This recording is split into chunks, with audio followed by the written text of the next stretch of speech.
एक मुलाकात ऐसी शख्सियतों के साथ जिन्होंने दिया है अपने जीवन को एक नया मुकाम। रूबरू कराएंगे ऐसी कुछ हस्तियों के साथ एक खास शख्सियत के साथ मुलाकात जयदेव पटेल के साथ नंबर 1 इंडिया न्यूज पर। नमस्कार व्यूअर्स, मैं जयदेव पटेल और आप देख रहे हैं नंबर 1 इंडिया न्यूज। आपका एक बार फिर स्वागत है एक खास शख्सियत के साथ मुलाकात प्रोग्राम में। आज हम बात करेंगे महाकुंभ को लेकर के। पूरा जो देश है कहीं न कहीं एक पर्व के रूप में मना रहा है, लेकिन इस भी राजनीतिक जो पार्टियां हैं उसकी तरफ से कहीं विवादित बयान आ रहे हैं, चाहे वो ममता बनर्जी हो, लालू प्रसाद यादव हो या और तमाम जो राजनीतिक दल हैं जो विपक्ष के। और इसी के साथ साथ जो नए चुनाव आयोग है उनका जो डिक्लेरेशन हुआ ज्ञानेश कुमार के रूप में, उस पर कहीं तेजस्वी यादव ने विवादित टिप्पणी करते हुए बीजेपी को घेरने का प्रयास किया। इसी पर ज्यादा बात करने के लिए हमारे साथ खास सामान है उत्तर प्रदेश के पूर्व उप मुख्यमंत्री और साथ ही राज्यसभा सांसद डॉक्टर दिनेश शर्मा। दिनेश शर्मा जी, आपका बहुत स्वागत है आज हमारे प्रोग्राम में। बहुत धन्यवाद आपका जी डॉक्टर दिनेश शर्मा जी, आपसे मेरा पहला सवाल है कि महाकुंभ को पूरा देश कहीं न कहीं एक पवित्र पर्व के रूप में मना रहा है। इस बीच कहीं न कहीं ममता बनर्जी वेस्ट बंगाल की मुख्यमंत्री है, उन्होंने महाकुंभ को मृत्यु कुंभ कह दिया है। इस पर आपकी प्रतिक्रिया? देखिए, कुंभ एक पौराणिक व्यवस्था है और मैं समझता हूँ कि हजारों साल से ये परंपरा हिंदू धर्म संस्कृति का एक अंग बन चुका है। और जिस तरीके से लोग जाति पात को भूलकर अमीरी और गरीब के बंधन को तोड़कर एक साथ धर्म और श्रद्धा के भाव से आते हैं और स्नान करके चुपचाप से वो कल्पवास करके चले जाते हैं या ऐसे ही चले जाते हैं दर्शन करके भगवान के। मैं समझता हूं कि पूरी दुनिया में इसका कोई उदाहरण नहीं मिलता है। जिस प्रकार से सफल कुंभ को आयोजन करने का श्रेय योगी आदित्यनाथ जी को माननीय प्रधानमंत्री मोदी जी के मार्गदर्शन में मिला है, वो मैं समझता हूं कि विपक्ष के लिए एक मुसीबत बन गया है। विपक्ष जाति में बंधन में सनातन को और हिंदू वर्ग को बांटना चाहता था, वो अगड़े और पिछड़े का भेद करना चाहता था, वो दलित सवर्ण पिछड़ा अति पिछड़ा इनमें संवाद कराना चाहता था, संघर्ष कराना चाहता था। कुंभ ने सबको एक किया है।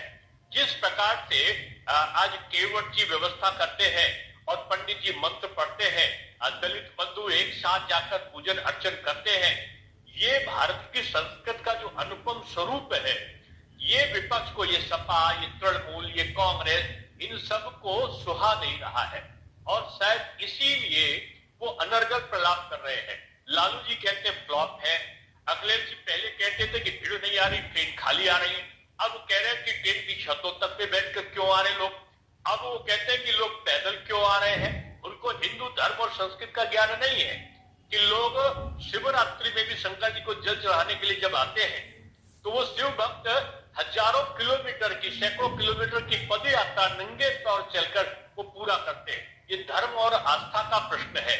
लोग स्वेच्छा से आ रहे हैं और जिस तरीके से कुंभ में स्नान करने के उपरांत वो काशी बाबा विश्वनाथ के वहां, वो विंध्याचल में विंध्यवासिनी माता के यहाँ, वो अयोध्या में प्रभु श्री राम के वहां चित्रकूट धाम में और नैमिषारण्य जा रहे हैं, ये धार्मिक पर्यटन का अद्भुत दृश्य है। भारत के इतिहास की अनोखी एक दास्तान को लिख रहा है। अब मैं समझता हूं कि केवल कुंभ के कुछ दिनों को अगर आप ले लें तो उनको मिलाकर अगर आप चले तो 2 लाख करोड़ से ऊपर के धन का अर्जन उत्तर प्रदेश सरकार को प्रत्यक्ष और अप्रत्यक्ष रूप में हुआ है। कहते हैं कि 7,000 करोड़ रुपए क्यों खर्च हुए। 7,000 करोड़ रुपए में अगर देखें तो 5500 करोड़ ही जो है वो पूंजीगत व्यय में हुए हैं, वो इंफ्रास्ट्रक्चर पे खर्च हुए हैं, उनसे पुल बने हैं, घाट बने हैं, उनसे 4 लेन बनी है, उनसे चौराहों का निर्माण हुआ है, उनसे स्थायी निर्माणों की श्रृंखला बनी है जो हमेशा काम आने वाली है और प्रयागराज को तीर्थराज के रूप में स्थापित करने में सहायक बना है। 1500 करोड़ रुपए अगर कुंभ के आयोजन में खर्च हुए हैं तो आप कह सकते हो कि 2 लाख करोड़, अगर 1500 खर्च करके 2 लाख करोड़ की आय का अर्जन होता है तो आपको सहज भाव में कहना पड़ेगा कि ये योगी बाबा अब बुलडोजर बाबा नहीं, ये तो अर्थ प्रबंधन बाबा हो गए। और मैं कहूंगा कि इसी जो व्यवस्थाएं हैं उत्तर प्रदेश की, रीजनल ट्रेन चल गई तो पता चला कि आज 7-8 शहरों में मेट्रो लग गई, आज 17 एक्सप्रेसवे पे अगर देखें तो डिफेंस कॉरिडोर पे काम शुरू हो गया है। कई जगह पर अगर आप जानना चाहें तो आज स्मार्ट सिटी के साथ साथ आज आईटी सिटी का निर्माण हो रहा है। आज जो आईटी का हब बन चुका है नोएडा का क्षेत्र। तो इन लोगों की जो विडंबना है वो आर्थिक रूप में उत्तर प्रदेश सुदृढ़ क्यों हो रहा है?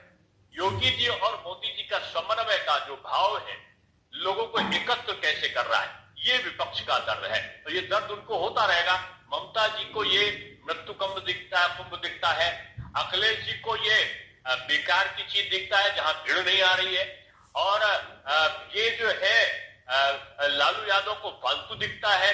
तो कोई कहता है, कोई उनका समाजवादी पार्टी का सांसद कहता है कि ये स्वर्ग में स्नान करने के बाद इन्होंने स्वर्ग में जो स्थान है वो भर दिया, कोई जगह खाली नहीं है।